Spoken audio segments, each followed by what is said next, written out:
Of course, you already know that narcissism is extremely dangerous, but let's take a moment and let's take a look at the reasons why it is so dangerous. And number one is because, well, it just doesn't seem to change. I have known several narcissists throughout my life, or people that had narcissistic traits. And over nearly 70 years, I've learned a thing or two. And one of the things that I've learned about these people is they just don't change. They don't get any better. They don't improve. They don't acknowledge the fact that they even have a problem, even though it's so obvious to, well, not everyone else, but eventually it becomes very obvious. So that's the first reason is if you're in a relationship of any kind, business or romantic relationship, or maybe a neighbor or family member, and you're waiting for these people to change, or maybe you say just the right thing to these people, or maybe you can pound some sense into their head, it's not going to happen. I knew a guy who I'm convinced was a narcissist, and he would actually brag about the fact the people would scream at him. To him, that was an indication that he had the upper hand. He got supply from that. When he was younger, he told me about a guy, I think maybe it was his brother-in-law or somebody, prior to him getting married, before the guy became his brother-in-law, and he was opposed to the wedding because this guy was like, this narcissist was like 10, 15 years older than the girl that he planned to marry. And so this guy grabbed him by the lapel, slammed him against the wall, according to his story, if you can believe a narcissist. And he told him to back off, but the narcissist didn't. He just thought that was kind of a cool story to tell. As if provoking somebody's anger was a means of controlling the other person, and there's one thing a narcissist loves to do, and that is to be in control. So they don't change. Number two is they do most anything, and I mean almost anything, to protect their fragile ego. Narcissism is all about getting supply so they can inflate their ego. I've used this illustration a billion times. And think of the narcissist ego as a tire with a slow leak, and they need some air supply to pump it up, to keep it afloat, so to speak. That's what they do to you. They take supply from you by building their ego. And they'll do anything, I mean just about anything, to defend their ego, to keep that illusion that they are greater than everyone else. They'll do about anything. And I call this kamikaze egoism. A kamikaze, that's the guy who gets in the airplane and he nosedives into a ship or whatever, and he's willing to take his own life to hit the target. The narcissist may not go quite to that extreme, but these people, sometimes they will surrender a perfectly good relationship rather than to admit they are wrong or even feel like they are wrong. I know narcissists who don't have jobs not because they're incompetent, not because they can't do the work, but because they don't like to be controlled. I know narcissists who won't pay their bills because paying a bill is somehow depleting to their ego. This is kamikaze narcissism. That's a term I just made up, but I think it's very accurate in describing why these people are so dangerous. Because they're desperate. They will go to any length, it seems. Number three, the reason they're dangerous is because they are, in a sense, attractive. Now, I know narcissists who don't appear attractive. I mean, there's nothing about their appearance that makes them look any better than anybody else. But they cultivate a personality that is attractive. They need to attract people to them so they can take advantage of them, so they can abuse them, so they can, rip them off. So they attract large numbers of people to them, and they convince these people that the narcissist is very special. The narcissist projects himself or presents himself or herself as if he or she is just the perfect person, your best friend. I mean, this is the person who has your back. That's the illusion they create. And so they lull you in to this false sense of security. You think this is a guy or a woman that you can trust. imminently always there just for you, and it's all an act. Well, why is that dangerous? Well, the first is kind of obvious. They're going to turn on you eventually. But the other is it's dangerous because, well, now you don't know who to trust. Because the narcissist is behaving just like honest, decent people. Number 4 is it causes direct harm, sometimes physical harm. Now, I suppose there are some narcissists out there who engage in physical abuse directly, like they punch people, hit people, whatever. Personally, I've never encountered that narcissist, but I can almost guarantee you they're out there. But the narcissist does cause stress and anxiety, and the stress and anxiety will manifest itself. It becomes evident in poor health. So even though they may not directly strike you, the narcissist is dangerous because he or she can potentially and probably affect your health negatively. Number 5 is they are costly. We kind of touched on this a moment ago, but narcissists by and large, well, I shouldn't say by and large because there's different types of narcissists, but covert narcissists that I have met are not very responsible when it comes to paying their bills if they can. Some of these guys that I have dealt with, they will steal money from me or from you, and they don't care. I mean, I had a guy once who swindled me out of thousands of dollars, and he didn't care. Now, fortunately, I was in a strong enough financial position that it didn't do serious damage, but he didn't care.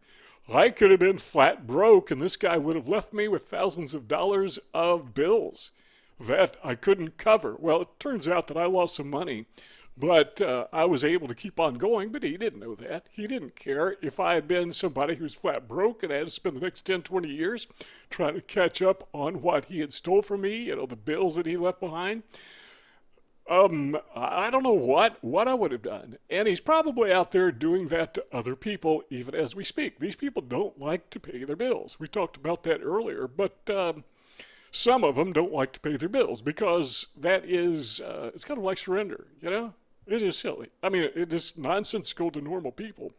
But to them, to pay the rent, and it's not just a matter of paying the rent on time. They just don't want to pay the rent, period. And I know a narcissist who spent his entire adult life. The guy's probably pushing 70 now. I don't actually know how old he is. But I've watched him over the decades, and he spent his whole adult life moving from place to place. He will spend maybe 3 months at the most, maybe longer, living in somebody's basement, or somebody will let him use a spare room or whatever. That's his entire life. And eventually they kick him out because he has a deal. He's going to pay their rent or whatever. He doesn't live up to it. Or maybe he says, we'll just provide some security and do some work around the house. Just give me a little place to stay. What they're doing, what this guy seemed to be doing, I think, was hiding from authorities because he had so many lawsuits filed against him for various scams. So they can be extremely costly. I mean, flat out cost you money. Well, number 6 is they are vindictive, tit-for-tat.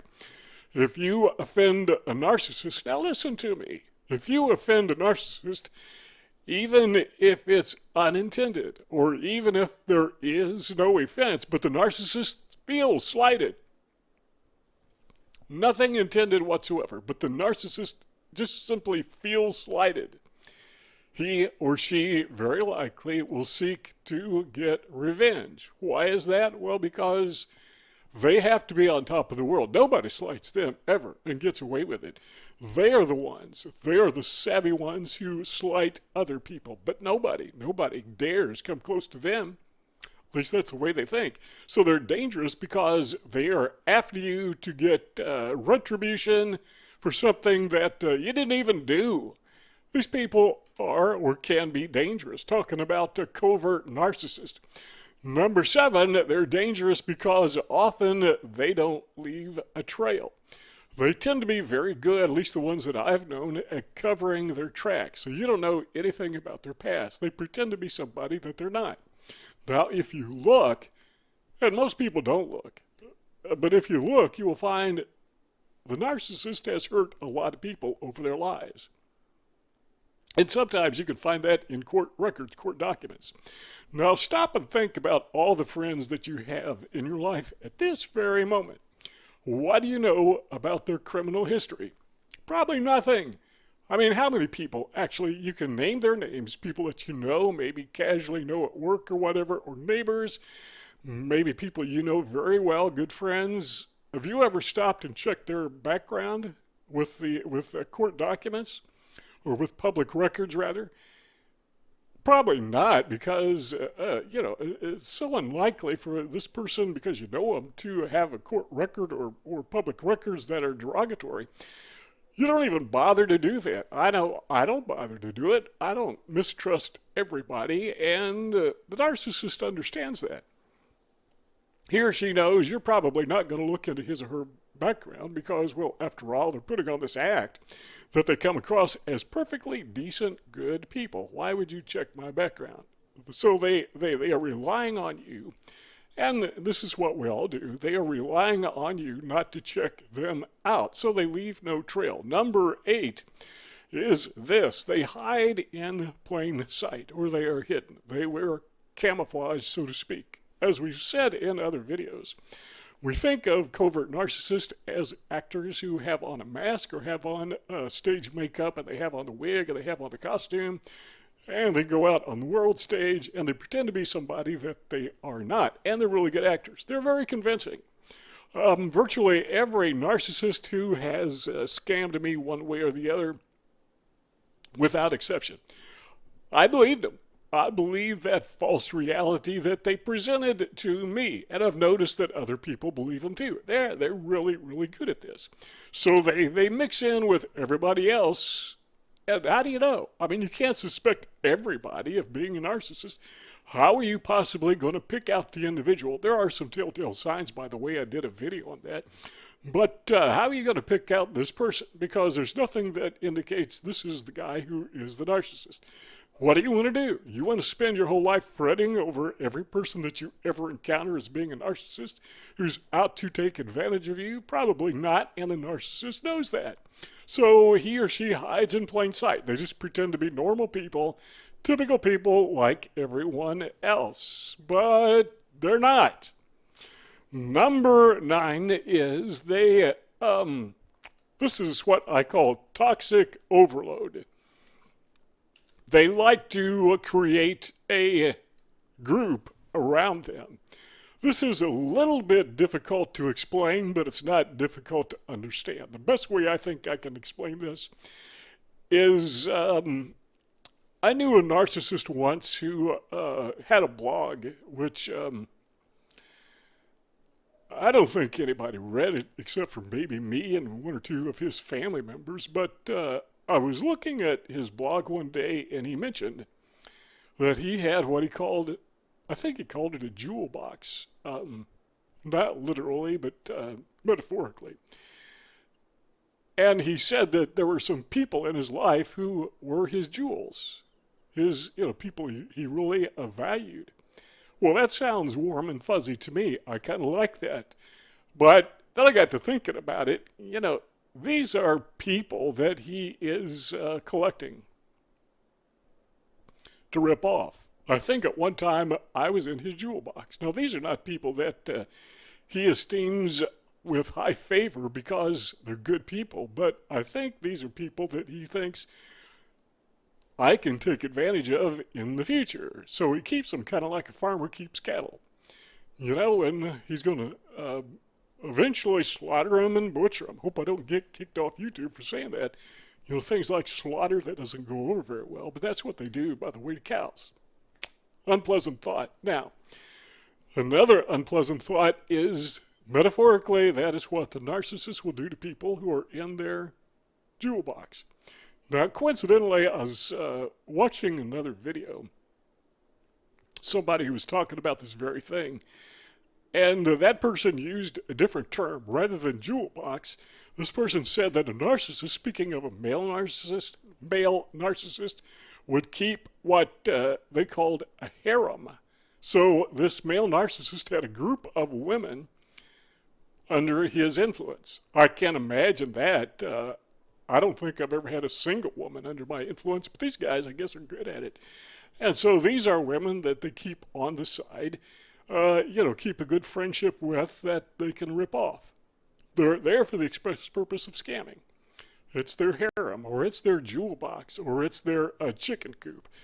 These, again, are individuals, this toxic group that they have to take advantage of. Now, what's worse, well, maybe not worse, but as bad, is these people honestly believe they are special to the narcissist, and so the narcissist recruits them to be what is popularly called flying monkeys. I call them agents.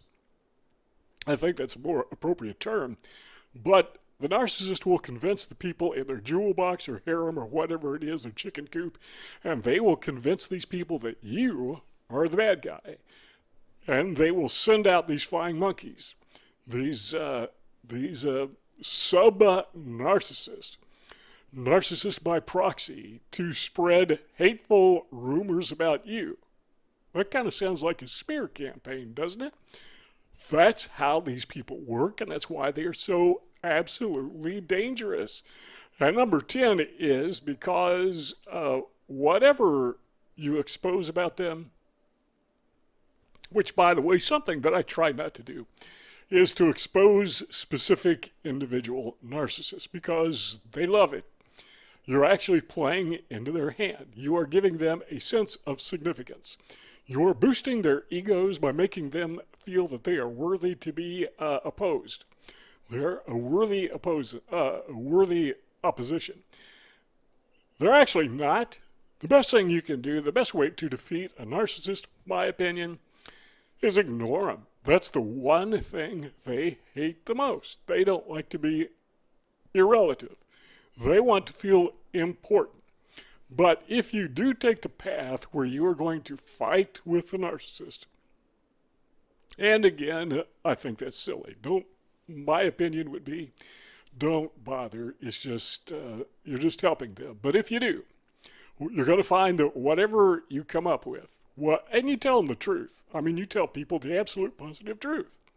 They will always have an excuse. They can always counter whatever accusations, honest accusations, not gossip, but I mean verified, documented accusations that you could say, yes, this person actually did this. And it could even be a crime, but they always have a good reason. They have a big explanation.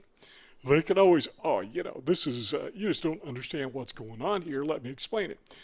That's how these people work. They are extremely, extremely dangerous. What to do with them? Again, as we said earlier, just stay away from them. Once you understand this is a covert narcissist, break all contact whenever possible. See on your screen there are 2 rectangles. If you like what you're hearing and want the conversation to continue, all you got to do is click one of those rectangles, and you and I, we'll just keep on talking. But if not, we'll see you all next time.